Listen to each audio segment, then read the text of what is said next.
Assalamualaikum warahmatullahi wabarakatuh. Perkenalkan, kami dari kelompok 10 mata kuliah Ekologi Sosial yang beranggotakan saya, Destiana Nurasna Rambananti dengan 3 NPM terakhir 037, Kesejahteraan Sosial Angkatan 2021. Halo semuanya, nama saya Rahma Kania, MPM 96, jurusan Statistika. Saya Kanaya Paska Syabani dengan MPM belakang 011, jurusan Ilmu Kesejahteraan Sosial Angkatan 2021. Perkenalkan, nama aku Fanija Farudin dengan NPM belakang 008, aku dari jurusan Kesejahteraan Sosial 2021. Tujuan kami membuat video ini adalah menjawab tugas nomor 2, yaitu berkaitan dengan penjamuan tamu sekelompok anak dan dewasa dengan disabilitas fisik dan mental yang akan berkunjung ke kota kami. Kami telah mewawancarai 3 restoran dan 1 tempat wisata atau rekreasi, sehingga kami bisa mengetahui tempat mana yang sekiranya cocok untuk para tamu kami. Berikut hasil wawancara dan analisisnya. Di sini belum menyediakan fasilitas seperti itu karena mungkin konsep awal kita belum mengetahui tentang hal itu. Terus terbatasan juga dan desain dari tempatnya belum mengarah ke sana dulunya awalnya, jadi sekarang belum ada seperti itu. Sebenarnya kita kalau memiliki dan khusus ya atau toilet khusus untuk disabilitas di tempat saya di coffee shop saya. Namun dalam pembuatannya coffee shop ini saya bangun dengan tidak terlalu menggunakan banyak tangga sebagai sarana untuk memasuki area coffee shop, sehingga kelompok disabilitas yang menggunakan kursi roda dapat tetap datang dan mengunjungi coffee shop ini. Untuk fasilitas sendiri masih terbatas ya, hanya sekedar batu berbentuk ramp, tapi itu sendiri juga hanya terletak di beberapa tempat dan belum menyeluruh. Restoran di sini masih menggunakan desain dari restoran pada umumnya.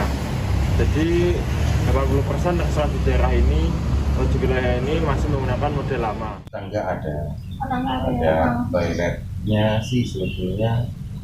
Kalau untuk disabilitas kan bisa digunakan untuk memfasilitasi kewujudan atau pemenuhan kebutuhan program-program yang disediakan oleh disabilitas.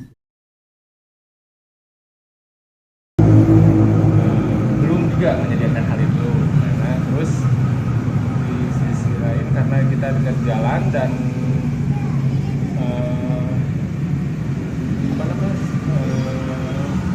bisingan polusi suara masih banyak terdengar, jadi harus kita juga belum bisa menyediakan hal itu.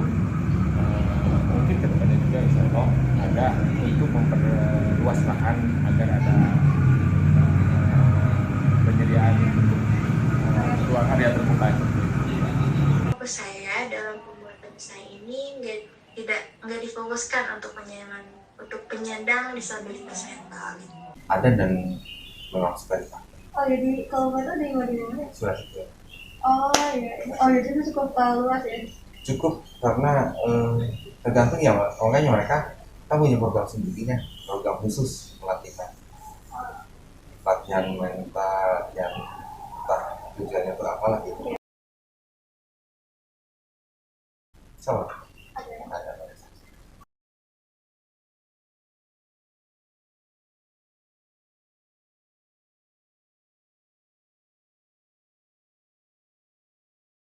Karena sedikit terdengar tentang hal itu dan bagus juga untuk untuk kedepannya, untuk apalagi di tempat kami gitu menyediakan tambah lagi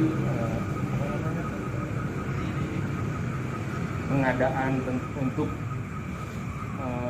supaya mereka comfort di tempat kami itu bakal meningkatkan ya kayaknya omset dan bisa menambah nilai lebih dari restoran. Belum pernah dengar. Untuk aturannya sendiri saya pernah membaca ya, tapi untuk pengaplikasiannya sendiri masih sulit dikarenakan kurangnya dukungan prasarana dan sarana, dan juga kurangnya dana yang digunakan untuk menunjang fasilitas difabel sendiri. Aturan khusus sih belum tahu lagi apa itu seperti apa. Cuma ketentuannya sih memang bahwa sarana itu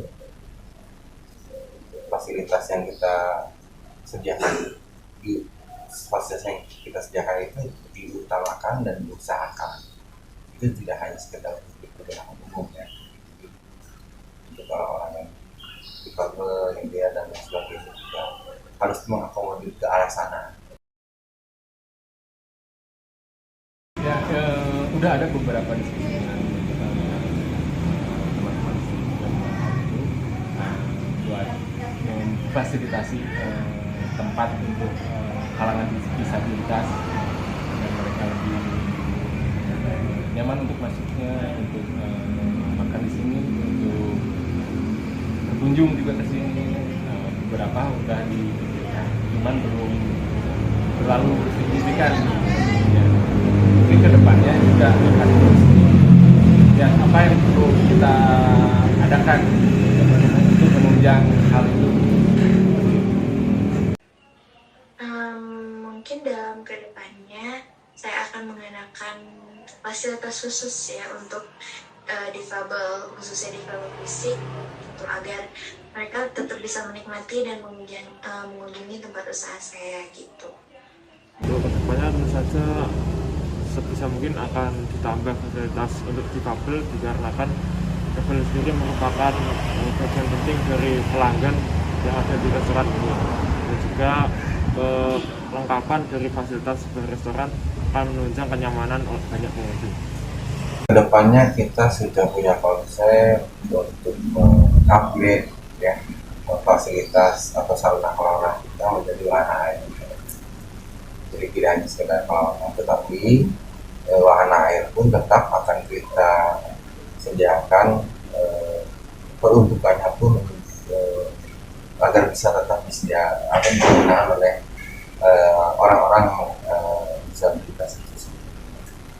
Seperti yang sudah kita bikin sebelumnya, bahwa sarana kita juga memang adalah sarana yang bisa dipergunakan oleh orang disabilitas seperti itu ya. Jadi memang pasti akan ada terus. Pada kali ini, kami akan menjelaskan hasil analisis dari tugas wawancara kami terhadap 3 restoran dan 1 tempat wisata.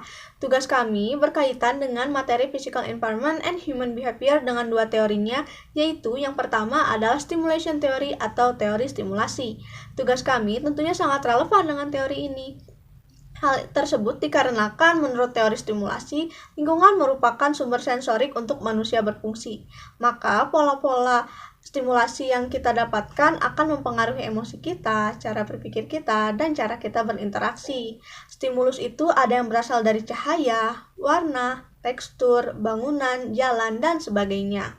Maka korelasi antara tugas kami dengan teori ini tentunya saling berkaitan, karena fasilitas-fasilitas khusus kelompok disabilitas fisik maupun mental yang dibangun di suatu tempat akan mempengaruhi teman-teman difabel dalam berperilaku. Stimulus yang didapatkan juga tentunya harus ideal, yang tidak boleh terlalu banyak stimulus, misalnya terlalu ramai, terlalu bising, dan lain sebagainya.